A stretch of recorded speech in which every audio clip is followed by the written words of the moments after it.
Ladies and gentlemen, boys and girls, welcome to my recap of Season 1, Episode 7 of She's Gotta Have It. You know I don't like Greer, yet he is sitting on my screen and he is telling me about how difficult it is to be so fine. Boy, bye. He goes into this backstory about how he and Nola met. He was at a bar and he saw Nola in all her mahogany goodness glory looking at him, but not really interested in him.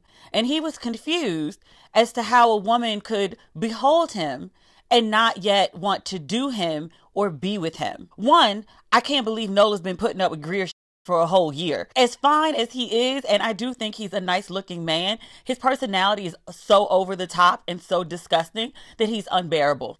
I couldn't take him more than half of a first date. Greer says that he is dissatisfied with the relationship between he and Nola. They are buddies, and she has very specific rules for him. They don't go out in public. They have no claims on each other. It is clear that there's no exclusivity.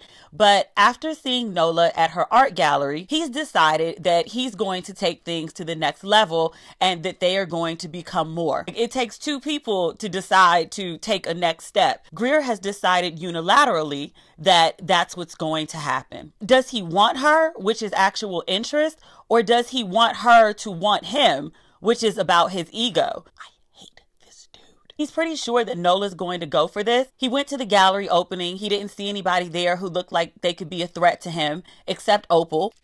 Nola's at home getting her feelings hurt. She's watching the reviews of her art show. The critic wasn't feeling her. He says that she was the weak link. Nola is very much in her feelings. People are blowing up her phone. Her parents call. All of her men call. Some of them more than once. And she just doesn't feel like being bothered. Nola isn't accepting Jamie's calls, so he's sitting in his dungeon sulking as well. And his wife comes to knock on his door. She says that their son wants to play something for them. Young Virgil does a Hendrix impression of the Star Spangled Banner. It actually sounds pretty good. Virgil says afterward that he's had a come to Jesus moment. He suddenly woke. He went and Googled something about the Star Spangled Banner and he found the missing, is it second or third verse that endorses slavery? I actually looked it up. It does exist. But now he's woke and he embraces his blackness and his parents don't have to worry about him being confused or acting out anymore. I guess. Nola's at home sulking still. She's asleep on the couch when the buzzer rings. Somebody is just going ham. Nola's solution is to disconnect the buzzer. That's not normal. Like, I know you're having a bad day, but you're being kind of crazy right now. So we see this hand with silver nails on the buzzer, and I was like, oh, did Cheryl show up at Nola's house? But come to find out, it's Greer and his minx nails. He's been calling Nola. She's not answering. So he got it in his head that popping up at her house was a good idea. Entitled sir. How dare you feel comfortable to show up at someone's house without calling? Absolutely not. That is the quickest way to get cut from a roster. Nola actually goes downstairs. He's like, let me in. And she's very clear, like, no, what are you doing here? You don't pop up at my house. He was like, I just want to take you out. I'm not here for a booty call. I know you like the cinema. He offers her something that she enjoys. She was like, okay, I'll go with you, but I only want to see a black and white vintage film. She meets up with Greer. This is the first time in the entire series that I actually understood why Nola is into him. You know, every dude is not going to go watch a vintage black and white film with you. They go see Imitation of Life. After the movie, Nola and Greer are standing outside BAM, and they just look good together. If only looking cute together was enough to sustain a relationship. It ain't. Greer takes Nola to a restaurant after the film. He walks in and like every other chick knows his name. Men gotta know there's absolutely nothing sexy about going somewhere with you and you've knocked down every chick in the place. And everybody knows if your curves to the left, it says you have no discretion about your. Then they get to the table. The waitress is super friendly. I think Greer might have knocked her down too. She takes the coats and then she comes back and has a seat. Why? take the drink order and go. Then Greer proceeds to have a whole conversation with the waitress in French. And even though it's very complimentary of Nola, I still think it's really rude to carry on a whole conversation in another language in front of someone who doesn't speak it. Because you either think one of two things. You feel, wow, I'm being excluded from this conversation. Or you think, are they talking about me? And come to find out, Lady Nola speaks a little French. She says something to Greer, and I was like, oh, okay, so maybe they have that in common. And then Greer is like, yeah, but your accent's whack. Ugh. And just like that, any affection I had for him, totally done. Greer asks Nola how she thinks that her art show went, and she lies and says it went really well. And then he asks her very specifically about her work. And Nola talks about the critic and what he said about her, like he was trying to define her blackness.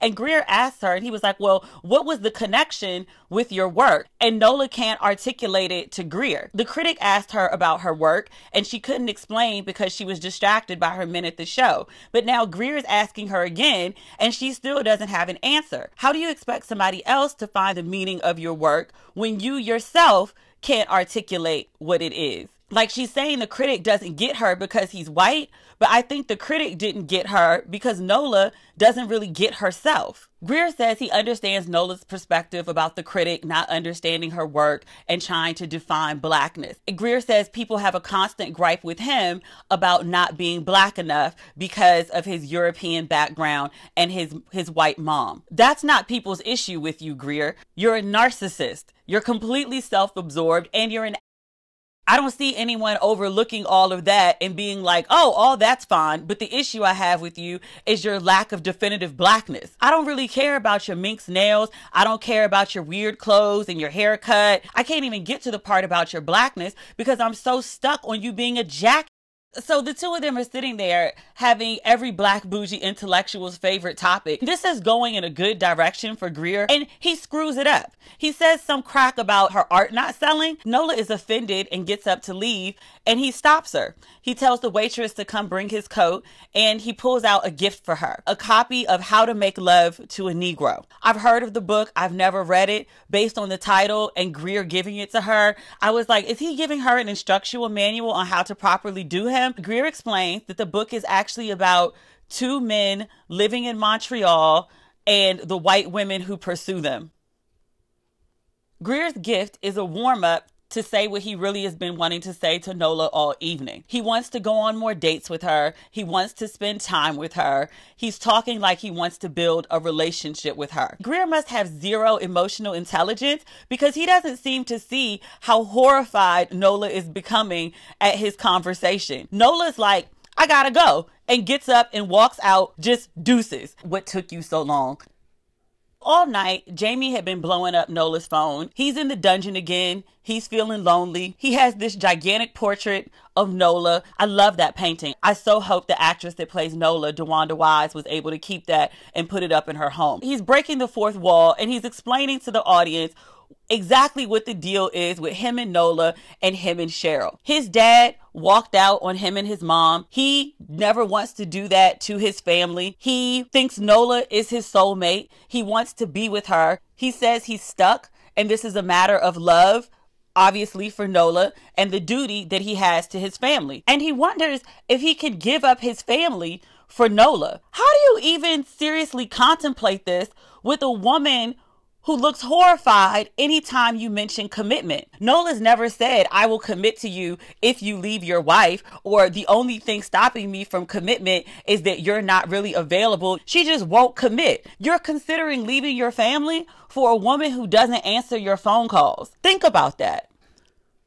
Then we get a flashback to how Jamie and Nola met. Nola went up to the Brooklyn Promenade. She crashes on a bench. Jamie is sitting a little bit down the way. They make small talk over obscure Jay-Z lyrics. Like, it's actually kind of cute. Jamie is trying to kick it to Nola with his good Zaddy Mac skills. He was like, do you believe in love at first sight? Get your corny out of here. Nola was like, actually, I don't. I believe in it in Love Jones. It's one of my favorite films. I love Love Jones. They have chemistry. He also has a ring on. I was curious if they might have bonded and Nola didn't know he was married and then found out down the line that he was, but sis, you're sloppy for that. Jamie's still sitting up in the house, lonely as all get out, And finally, he's just like, I can't take it anymore. He's horny. So finally, he just goes upstairs where Cheryl's taking a shower. He knocks on the door and is like, can I come in?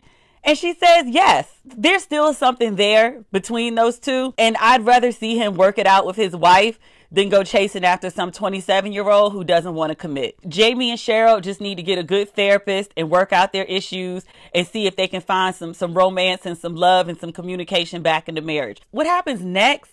Spike Lee just goes real Spike Lee. Jamie is all dressed up at a bar. He's drunk. The bartender is Spike Lee in a bad wig. His wife is at one end of the bar. Nola is sitting in the back of the bar. Jamie looks at his wife. He looks at Nola. No one's saying anything. Then he gets up to go. He's drunk as shit and he falls flat on his face. His wife rushes over and he goes, I miss you, Nola. I miss you so much. Is this like a art house interpretation of their love triangle? Is this like some sort of metaphor for Jamie having sex with his wife when he really wants to be having sex with Nola? It was very sexy, but what was that? I thought Nola walked out on Greer because he's and a horrible person, and that might have been part of it, but she leaves Greer and she doesn't head home. She goes to the hospital to see about Shemeka, who thankfully is doing much better. Nola climbs in the hospital bed with Shemeka. She apologizes for being towards her about her butt injections. Nola's honest with Shemeka about her show in a way that she wasn't with Greer. She was like, yeah, it kind of sucked. Shemeka, it goes without saying that her show bombed.